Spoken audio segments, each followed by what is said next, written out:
Hi guys, better through the heavens के next part में आप सभी का स्वागत है। तो फादर एक कागज को दिखा के बताते हैं कि मैं यहाँ इसलिए आई हूँ क्योंकि मैं तुम्हें ये दिखाना चाहता था। तो साइमन उस कागज को लेके देख के कहता है कि ये तो जियालवी फैमिली के मार्केट प्लेस के कामों का पर्चा है। ये आपके पास कैसे आया फादर? तो फादर कहते हैं कि इसके लिए मुझे तुम्हारे मास्टर को धन्यवाद देना चाहिए। तो साइमन उस लेटर को पढ़ते हुए अपनी मासूमियत दिखाता है और कहता है कि आपका क्या मतलब है? तो फादर साइमन के कंधे पे हाथ रख के खुश होकर कहते हैं कि तुम ढोंग करना बंद करो। तुम नहीं जानते हो लूसी का गायब होना और जियालवी फैमिली का कैद आग में जल के राख हो जाना। वुडन सिटी में तुम्हारे मास्टर के अलावा और कौन है जो एक ही रात में ये दोनों काम कर सकता है? ही। और साइमन को उनके हाथ रखने से दर्द हो रहा होता है तो वो कहता है कि ये दर्द हो रहा है फादर, प्लीज थोड़ा आराम से। फिर साइमन भी खुश होकर अपने मन में सोचता है कि मैं अपने फादर से कुछ भी नहीं छुपा सकता हूँ, है ना? फिर साइमन और उसके फादर बात कर रहे होते हैं और साइमन कहता है कि वाओ, यह साफ है कि जियालेवी फैमिली के सारे इंग्रेडिएंट और उनकी सारी दौलत भी छीन ली गई है। सोचो इस वजह से उनका बिजनेस कितना बर्बाद होगा। तो फादर भी इस्तेमाल करते हुए कहते हैं कि मुझे यकीन है कि वह बुड्ढा जियालेवी भाई अभी गुस्से में अपने सर को दीवार से मार रहा होगा और वो पीछे जियालेवी भाई अपने सर को दीवार में मार रहा होता है।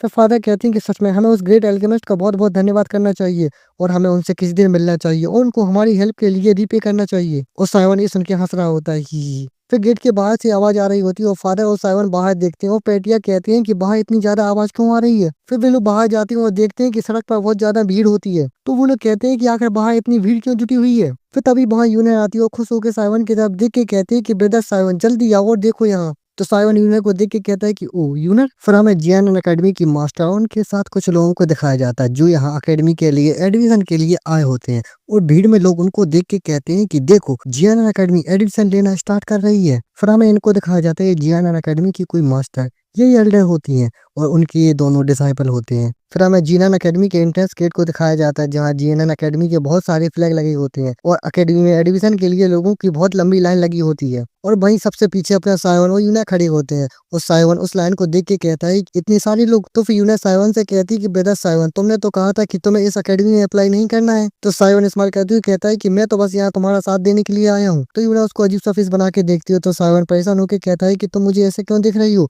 मैं सच कह रहा हूँ। फिर साइमन अपने मन में सोचता है कि अगर मैं सच कहूँ तो मैं यहाँ आना नहीं चाहता था लेकिन मास्टर उसके साथ जिद कर रहे थे कि जीनन अकेडमी एक हेवनली फिल्म है तो तुम्हें उस अकेडमी में जरूर जाना चाहिए और उनसे उनकी वो हेवनली फिल्म को छीन के वापस आ जाना, फिर दोबारा मत देखना। और मास्टर हड़ताल करते हुए कहते हैं कि जाओ अकेडमी में जाओ, अकेडमी में जाओ। फिर साइमन यूना को इतना खुश देख के कहता है कि चलो छोड़ो इसे, ये सच हो या झूठ। लेकिन यूना इसको लेके बहुत खुश है। फिर हमें एक सीनियर को दिखाया जाता है जो अकेडमी के एंट्रेंस के लिए एडमिशन फॉर्म भर रहा होता है। तो वो अपने सामने वाले आदमी से कहता है कि तुम क्वालिफाई नहीं हो, हम 20 साल से ऊपर के किसी को नहीं लेते हैं। और कहता है कि अगला। फिर ये मोटा आदमी अपना हाथ दिखा के चमकती हुई आंखों से कहता है कि घबराओ मत, मैं तो कल ही 19 साल का हुआ हूँ, मैं पूरी तरह से क्वालिफाई हूँ बच्चे। अरे रे मतलब सर। फिर तभी उसका बच्चा आ जाता है और उसके पैर पकड़ के कहता है कि डैड मम्मी बोल रही है कि खाना तैयार है और आपको वापस आकर खाना चाहिए, तो फिर आप यहाँ क्यों खड़े हैं डैड? तो ये देख के वो आदमी भी शौक हो जाता है और वो अकेडमी का बंदा गुस्से में कहता है कि मैंने कहा अगला। और वो आदमी अपने बच्चे का गाल खींचते हुए गुस्से में उसे ले जाते हुए कहता है कि कमीने बदमाश, क्या मैंने आज तुम्हें मुझे अपना बड़ा भाई बोलने को नहीं कहा था कि सबके सामने मुझे अपना बड़ा भाई बोलना, डैड नहीं।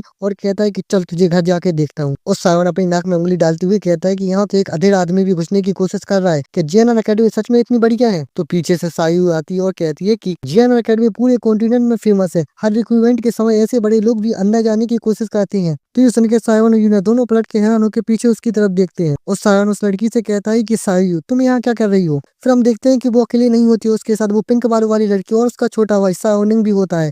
और तीनों खुश होकर विक्ट्री पोज दे के कहते हैं कि ऑफ कोर्स हम तो बैकडोर से अंदर घुसने आए हैं। और सायन और यूना उनको देख रहे होते हैं। फिर ये सायु इस्तेमाल करते हुए कहते हैं कि अगर लाइन में नहीं लगना है तो मेरे पीछे आओ, इस बार वुडन सिटी की रिक्रूटिंग की जिम्मेदारी मेरे टीचर के पास है, समझे? तो सायन उन लोगों के पीछे चलते हुए कहता है कि तो क्या मैं इससे इम्प्रेस हो जाऊं? छी। तो ये सुन के वो सायु गुस्से में सायन की तरफ देखती है और कहती है कि तो फिर तुम मेरा पीछा करना बंद करो, तुम बदतमीज। तो सायन कहता है कि मैं तुम्हारा पीछा नहीं कर रहा हूँ, मैं तो यूना के पीछे चल रहा हूँ। फिर बोलो अकेडमी की रिक्रूटिंग हॉल के पीछे के गेट के पास पहुंच जाते हैं और सायु कहती है कि हम पहुंच गए हैं। और वहाँ गेट के पास अकेडमी का एक बंदा बैठा होता है और वो बंदा गेट के बीच में आके बंद करके बैठा होता है। तो सायु उस बंदे के पास जा रही होती है और उसके पास जाके कहती है कि कमाल, ये तो कोई जाना पहचान लग रहा है। फिर स्माइल करती हुई कहती है कि सीनियर, हे मैं मास्टर यूलिन की डिसाइपल हूँ सायु, मैं मास्टर से मिलने आई हूँ। और सोचती है कि ये आदमी कहीं सो तो नहीं रहा। और पीछे से सायन और बाकी लोग देख रहे होते हैं और वो बंदा कुछ ना कह के बस शांत होकर बैठा होता है। और सायु कहती है कि सीनियर वो। तो इस बंदे को ऐसे देख के सायु परेशान होकर कहती है कि ये आदमी फिर से नशे में है क्या? और कहती है कि छोड़ो चलो अंदर ही चलते हैं। और सायु ने एटीट्यूड दिखा के कहता है कि है और सबसे आगे जाने लगता है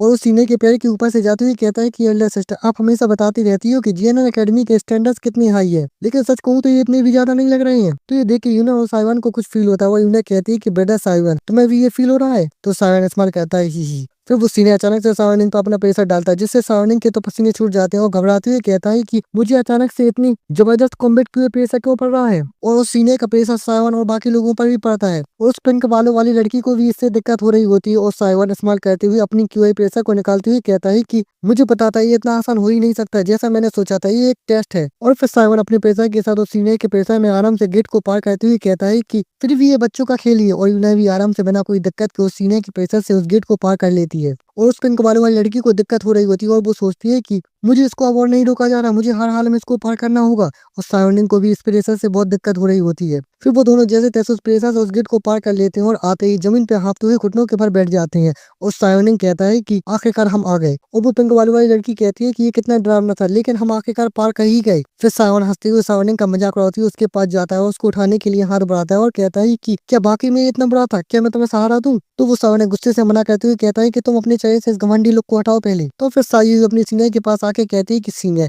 हे, क्या आप जानबूझ के हमें परेशान कर रहे थे। तो वो सीनियर अपनी आंखें खोलता है और कहता है कि ही मास्टर का ऑर्डर था, इसलिए मेरे पास और कोई रास्ता नहीं था। अगर तुम्हें बैकडोर से जाना है तो पहले टेस्ट को पास करना होगा। और बस, और हाँ, चैनल को सब्सक्राइब करना मत भूलना। Thanks for watching.